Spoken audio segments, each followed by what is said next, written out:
Ready? मैं हूँ सुरभि आपके साथ you and me world wide channel पर और हमारे साथ है राकेश बेरी साहब और हितेन तेजवानी। हाय, हाउ आर यू? फाइन, आप लोग कैसे हैं? बिल्कुल ठीक है जी, और आप सामने आ गए तो और भी अच्छे हो। क्या बात है।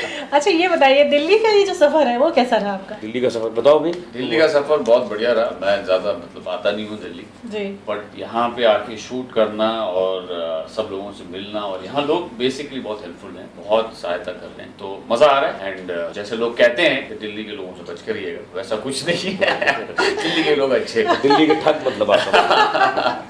अच्छा एक और कहावत है कि दिल्ली दिल वालों की, तो शायद आप ये भूल गए कि दिल्ली दिल वालों की भी है। वो वाकई में कहावत सच है। दिल वालों की, दिल वालों की, दिल वालियों की भी है। अच्छा आप तो कई बार आ चुके होंगे। मैं दिल्ली का ही रहने वाला हूँ जी, आ क्या चुका हूँ। मैं तो यहाँ का पला बड़ा दिल्ली में मैं रहा, मेरा सारा बचपन यहाँ गुजरा, तो दिल्ली तो मेरे रग रग में बसा हुआ है। दिल से लेकर दिमाग तक दिल्ली ही दिल्ली है। देखिए दिल वाले क्या भी बैठे हुए हैं। क्या बात। अच्छा तो और दिल्ली से जब आप मुंबई की तरफ गए, वो समय कैसा रहा? कैसे लोग आपको मिले? क्या चेंजेस आपको दिखा? समय तो बहुत, मैं तो मानता हूँ हर समय अच्छा समय होता है। बुरा समय अगर आता भी है तो बहुत जल्दी निकल जाता है। अच्छा समय एक दौर होता है। एक दौर होता है। लेकिन समय वो वाकई अच्छा था। मैंने दिल्ली छोड़ी, थिएटर कर रहा था दिल्ली में, दिल्ली छोड़ी, फिर फिल्म इंस्टीट्यूट गया, FTI, वहाँ से निकल के फिर बॉम्बे में हाथ पाँव मारे उस नगरी में, और कुछ अपनी पहचान जो भी आपको पता है वो बनाई, जो लोग जान।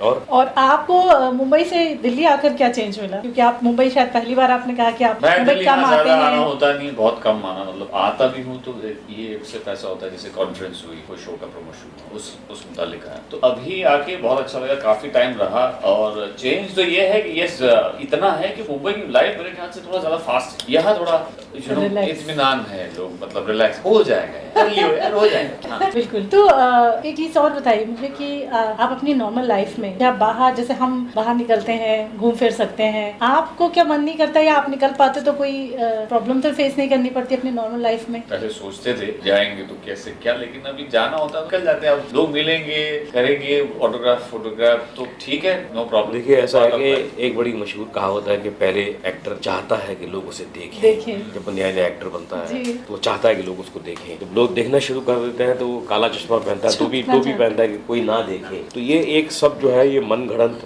बातें हैं, कॉम्प्लेक्सेस हैं जो कुछ एक्टर्स में आ जाते हैं, लेकिन ये आने नहीं चाहिए। क्योंकि जितने भी आपके चाहने वाले हैं, जितने, हाँ कोई बहुत ही भीड़ भड़का है, कोई आपके सर पाँव पे चढ़ने की कोशिश कर रहा है या आपके कंधे पे ही सवार होना चाहता है तो बात अलग है। अदरवाइज नॉर्मली लोगों से मिलना ही एक मैं कहूँगा कि हमारे प्रोफेशन का बाई प्रोडक्ट है। एक उसका जो आपने यही तो हासिल किया है। आपने इतनी मेहनत क्यों की? इसलिए की कि लोग आपको जाने।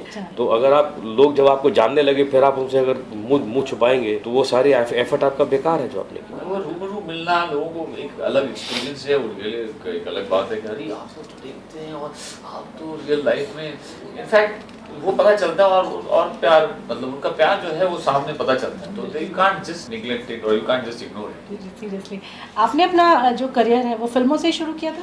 हाँ जी, तब तो टीवी था ही नहीं। जब मैं गया था टीवी का नामो निशान नहीं था मतलब दूरदर्शन था। दूरदर्शन पे वो सीरियल आते थे जिनमें जब कैमरा चलता था उसकी आवाज भी आती थी। जब कैमरा चलता शिफ्ट और पीछे से और आवाजें, लेफ्ट कर राइट कर, ड्रामा चल रहा है स्क्रीन पे और ये आवाजें भी आ रही है, जूम कर, तो ये सब।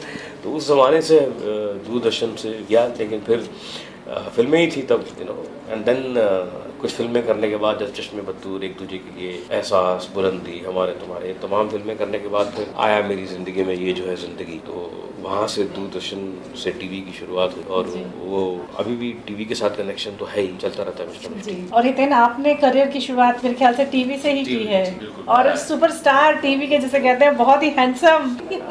कुछ सफर अपना शेयर कीजिए हमारे साथ। जी, आज जो कुछ भी हूँ, जिस मुकाम पे पहुंचा हूँ, जहाँ जैसे लोग मुझे जानते हैं सब टीवी की वजह से। तो टीवी ने मुझे बहुत कुछ दिया है। और हाँ, ऐसा ये नहीं है कि मैं जस्ट आया और टीवी पे चल गया और फिर उसके बाद बहुत मेहनत थी उसके पीछे, दिन रात एक किया। लेकिन yes, TV has given me a lot, और टीवी को मैं ऐसे नहीं छोड़ना चाहूँगा। Definitely I will keep a balance. और लोग जानते हैं टीवी की वजह से। टीवी ने बहुत। कौन सा फेवरेट किरदार है आपका जो आप टीवी के पर्दे पे कर रहे हैं अभी, जो आपको लगता है कि आपके बिल्कुल रियल लाइफ से या हितेन के नजदीक है? हितेन के नजदीक करण वीरानी था, बहुत बिल्कुल फैमिली का बंदा, फैमिली गाय, अपने फैमिली के बारे में पहले सोचना, और उसके बाद में मेरा फेवरेट कैरेक्टर प्रथम मित्तल है। ऑफ कोर्स प्रथम मित्तल थोड़े से ग्रे शेड थे तो वो नहीं है, but Karan Virani is very close to. Okay, आपको रिस्पांस कैसा मिलता है, आपके फीमेल फॉलोइंग या फैंस का रिस्पांस? बहुत अच्छा मिलता है। मैंने वही कहा ना कि अभी तक उन लोग का जो है, जो वो हैं, जो स्टार्टिंग से हैं, वो सारे फैंस मेरे अभी तक हैं, मेरे साथ टच में रहते हैं। बहुत सारे उनकी गुड विशेस हैं और बहुत सारा प्यार भेजते हैं, और they keep a track of everything. तो अच्छा लगता है कि उन्हें सब पता होता है। और अभी तो आजकल इतना बड़ा मीडियम हो गया, सोशल मीडिया के थ्रू सब जगह बात पहुंच जाती है, तो वो सब बहुत वो और डबल हो गए। क्या बात है, क्या बात है। अच्छा, आपने और मैंने, मुझे लगता है हमने राकेश जी की जो फिल्म देखी थी, उसमें कौन सी मूवी थी जो आपको याद है? मुझे तो एक ही मूवी याद आती है जो सबसे ज़्यादा फेवरेट है, चश्मे बदूर। मैंने कैसे भूल सकते हैं आप? मैंने कोई 150-200 पिक्चरें की हैं, लेकिन लोग उस फिल्म को बहुत याद करते हैं। वेल, एक वो आइकॉनिक फिल्म है जी। मैं कितने लोगों को ऐसा मिला हूँ जिनका इश्क उस ज़माने में पनपा उसको देखकर, और कितने लोग ऐसे मिला जिन्होंने अपनी हॉस्टल लाइफ को आइडेंटिफाई किया जैसे वो रहते थे। कितने ऐसे बैचलर्स हैं जो जिन्होंने उस ज़माने में किसी हसीना को देखा और उस पर दिल आया और फिर आगे कहानियाँ बढ़ी। ऐसी बहुत सारी कहानियाँ मुझे मिलती रहती हैं जो उस फिल्म के साथ लोगों की, मतलब मुख्तलिफ लोगों की कहानियाँ, इश्क की कहानियाँ कह लीजिए, या लाइफ की कहानियाँ, या हॉस्टल लाइफ की कहानियाँ, वो जुड़ी हुई हैं, वाबस्ता हैं उस फिल्म के साथ। जी। अच्छा, आपने बहुत अच्छा वर्ड यूज़ किया जो हम रेडियो के जब शो होते हैं गज़लों से जुड़े, उसमें यूज़ करते हैं, वाबस्ता। इसका मतलब ये है कि आपको शेर व शायरी का बहुत शौक है। हाँ जी, अगर कुछ शेर अगर हो जाए, याद हो? जी, शौक तो है शेर व शायरी का। मैं पढ़ता बहुत हूँ शेर व शायरी। इनफैक्ट आपको जानकर शायद थोड़ी सी खुशी या हैरत भी हो कि इस समय हम यहाँ बैठे हैं तो मेरे पास दीवाने गालिब मेरे पास ही है इस समय। तो बड़ा शौकीन हूँ मैं शेर व शायरी का। अच्छा। हाँ, तो एक मेरी लिखी हुई एक छोटी सी नज़म है, वो सुनाता हूँ आपको। जी ज़रूर। ये इतना बिना संभल के चल, इतना बिना संभल के चल, थोड़ा सा कहीं फिसल, इतना बिना संभल के चल, थोड़ा सा कहीं फिसल। अच्छा। तभी तो जिंदगी के साथ होगी मुलाकात। वाह वाह। एहतियात बरतता जाएगा तो किससे क्या टकराएगा, एहतियात बरतता जाएगा तो किससे क्या टकराएगा, तो कैसे अजनबी के साथ होगी मुलाकात। वाह, क्या बात है, बहुत खूब, क्या बात है। हितेन जी, आप भी कुछ शौक रखते हैं शेर व शायरी? जी नहीं, बिल्कुल। मतलब अभी तक नहीं रखा है मैंने। अभी इनकी सुनने के बाद मुझे लगता है मुझे कर लेना चाहिए। आप हैं सुरभि के साथ you and me world wide में। हमारे साथ हैं राकेश बेदी और हितेन तेजवानी, और हम आज बात कर रहे हैं, आज हमारी मुलाकात हुई फिल्म थोड़ा लुत्फ थोड़ा इश्क, थोड़ा इश्क के शूटिंग पर। और चलिए जानते हैं इनसे कि किस तरह की फिल्म है ये, और क्या मैसेज जा रहा है इस मूवी के थ्रू, कौन कौन कलाकार हैं साथ में? ये हितेन आप बताओ, आप हीरो पिक्चर के। अरे हाँ, ये हितेन इस पिक्चर का हीरो है।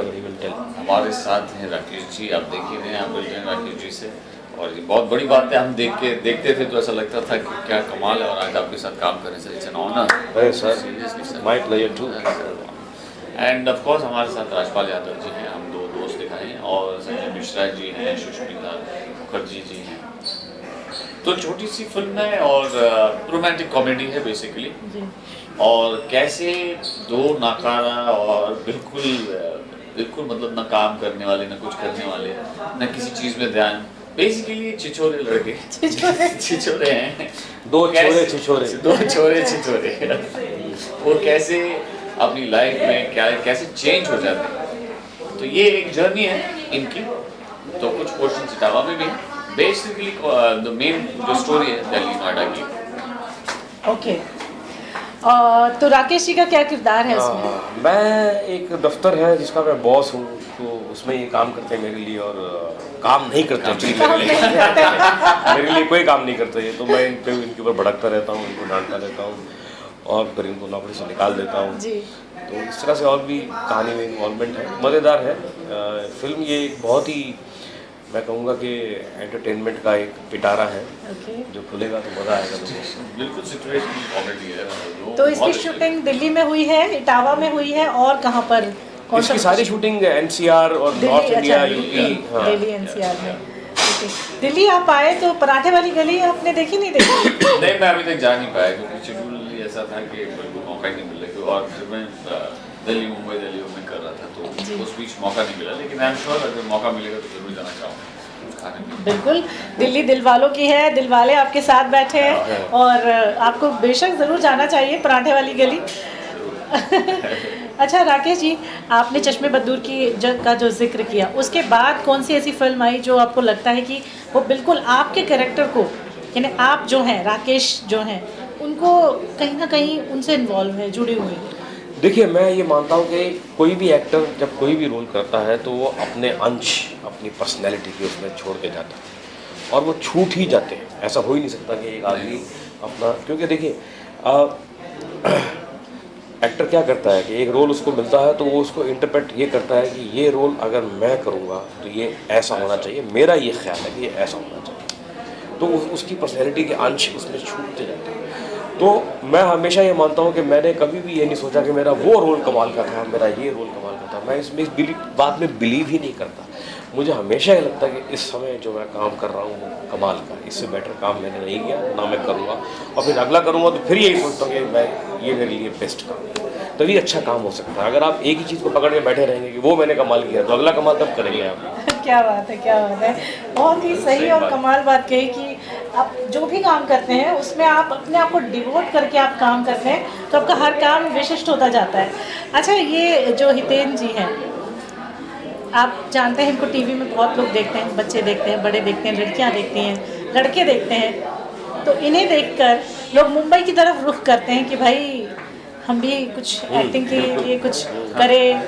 तो आप ऐसे लोगों को जो मुंबई की तरफ भाग रहे हैं या जा रहे हैं, उन्हें अगर कोई टिप्स देना चाहें?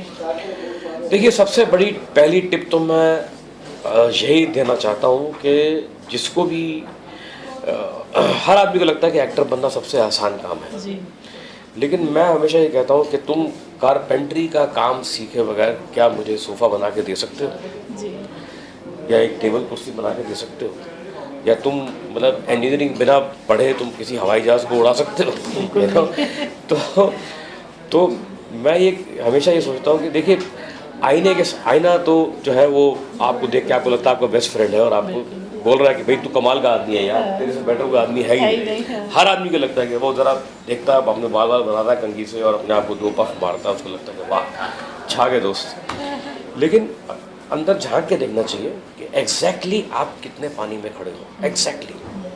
क्योंकि मैं ये नहीं कह रहा कि एक्टिंग कोई बहुत रॉकेट साइंस है, ऐसा तो नहीं है, इतना मुश्किल काम नहीं है, लेकिन फिर भी जब आप कंपटीशन के तालाब में उतरेंगे तो वहाँ बहुत सारे लोग हैं ऑलरेडी जो तैर रहे हैं और आपके पीछे भी और कई आने वाले हैं। तो अगर आपको अपना तैरना ही नहीं आता, आपको काम नहीं आता, तो आप कैसे आगे बढ़ सकते हैं? तो एक अच्छी बेसिक चीज़ अगर आप सीखेंगे तो शायद आप इसके कुछ गुण 2, 4, 6 महीने में सीख जाए, कुछ की बात कर रहा हूँ सब नहीं। लेकिन अगर आप नहीं कुछ सीखेंगे तो आपको वही कुछ गुण सीखने में ही शायद 6, 7 साल 8, 10 साल लग जाएंगे। By that time it can be very very late. बिल्कुल। कहने का मतलब यही है कि अगर आप आगे बढ़ना चाहते हैं तो अपने अंदर परफेक्शन लेकर ही आप जाएं, ताकि आपको किसी कदम पर रोका ना जाए, आप रुक ना पाए। तो राकेश जी, इसके लिए आपका धन्यवाद अदा करूंगी। हितेन जी, एक लास्ट क्वेश्चन कि कभी अगर कोई फीमेल फैन फॉलोइंग में अगर आपसे मिलने की कोशिश करे और पागलों की तरह आए, तब आप क्या करेंगे?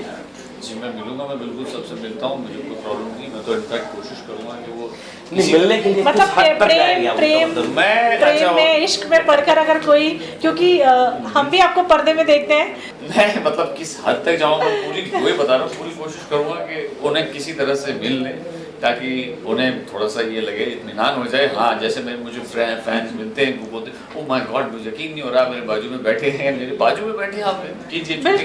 कोशिश करूँगा कोई मिल ले जल्द से जल्द, जैसे भी हो जी। हाँ, अगर वो आउट ऑफ इंडिया है या कहीं और है तो फिर वो थोड़ा सा मुश्किल हो जाता है जी।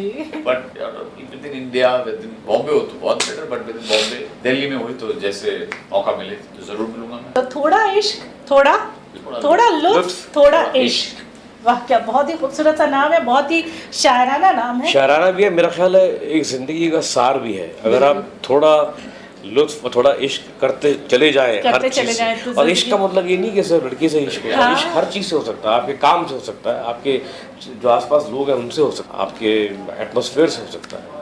तो बस ये थोड़ा इश्क और थोड़ा लुत्फ जो है इसका आप एंजॉय करें, इसे मज़ा उठाएं। आप राकेश जी के साथ और हितेन जी के साथ थे।